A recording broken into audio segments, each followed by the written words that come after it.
All right, let's dive in. Here's the workbook. And again, you don't have to listen to this video. You can just go at it on your own. But I do have some quick notes. And I promise I'm not going to take a lot of your time because I value your time. I know that you're busy. So, this is just an overview to help you go through this process of thinking about an online class. I mentioned in the very beginning of this book, I am not going to push one learning management system software on you. I don't want you to feel that pressure at this point because I'm sure that you are in the research process.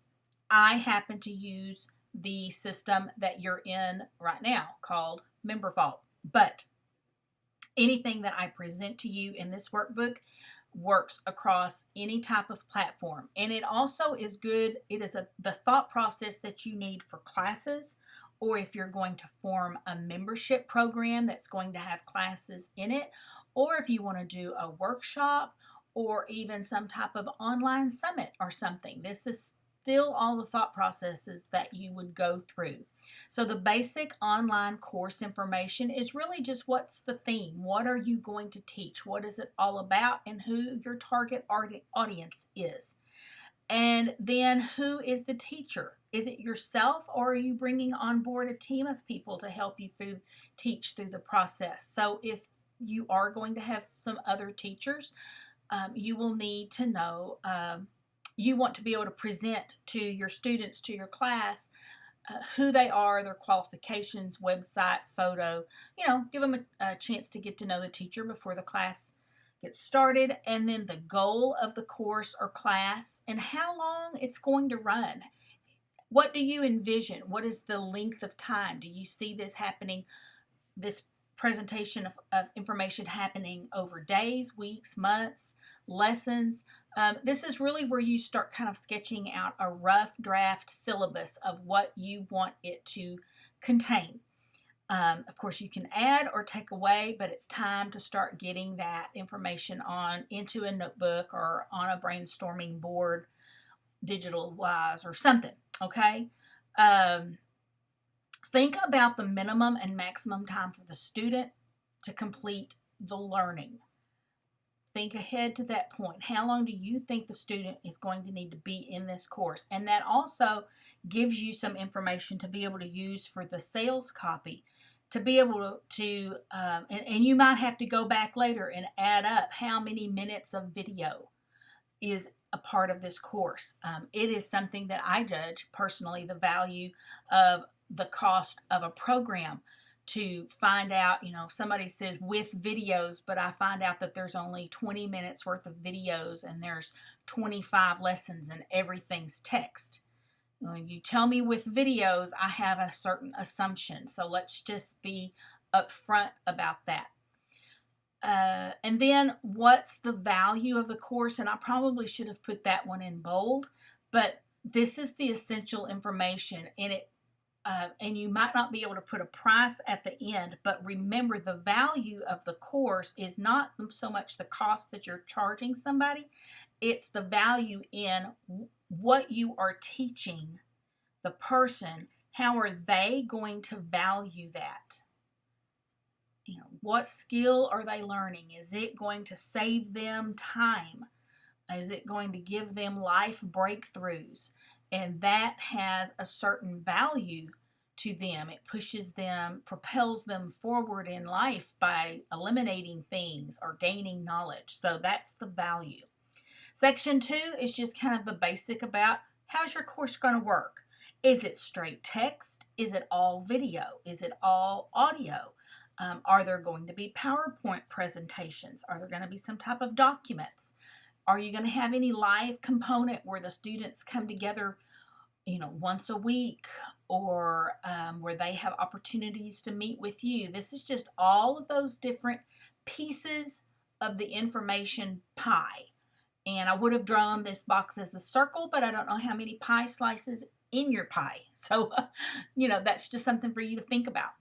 And then how will that all that information be organized. Is there going to be an online class hub, or maybe are you just going to deliver it all with email and with links to places that you haven't stored on Google Docs or something? I mean, there's a lot of different ways to present a class. We are kind of going into this digital age of online learning. Um, I saw the statistics, the numbers recently, and like what was the cost, or the $1 billion or whatever of online learning in 2015, and projected now by 2022 is just crazy. I mean, it's making a huge trajectory because everybody's moving everything online. While you can just do it via email the old way, and depending on your audience, that may be how they would better consume it. So back up at the beginning. Who is your audience? How do they like to consume information? How do they like to learn? Then we move into section 3. And that's just the thought process about the modules. And at the back of the page, at the back of the workbook, I do a grid, and I actually step through an analogy, because sometimes there's a lot of misunderstanding about, what's a class, what's a module. In my mind, how I think of the class is, think of the course. The analogy is, think of the whole course as a book. And a book has chapters, so the modules are chapters. And then a chapter is made up out of paragraphs of content. And so you can think of that as your lessons. So I'm not saying that every paragraph of a chapter would have a lesson. I'm just trying to give you an analogy of how that breaks out. We'll come back to that, but as I use this terminology, I don't want you to really get confused. So the course is the course name, and then you divide out the course, you divide out the course by how the student is going to consume it. You don't just dump it all at one time. Like this class is, I'm just dumping this all because it's really quick. It's the workbook. It's the overall workbook planning, and there's a short course. I could extend this course out and go over each of these and go in real in depth, but I'm not on this video. It's just super quick. So that is the thought process about the modules, is how you're going to present it. How long is the student going to be in on the course? Can they take more than one module at a time? Again, thinking about a book. Is it some type of instructional book or instructional course where each step stair steps to the next piece of knowledge? Or does it matter? Does it matter what order that they take it in? Could it just be, here's everything, and you go into the kitchen and just pick each little thing that you want to learn? Think about that on what you're teaching, and then also think about what the topic of your course, and does it need to receive updates? So an example would be, if you were teaching something very specific to a piece of software,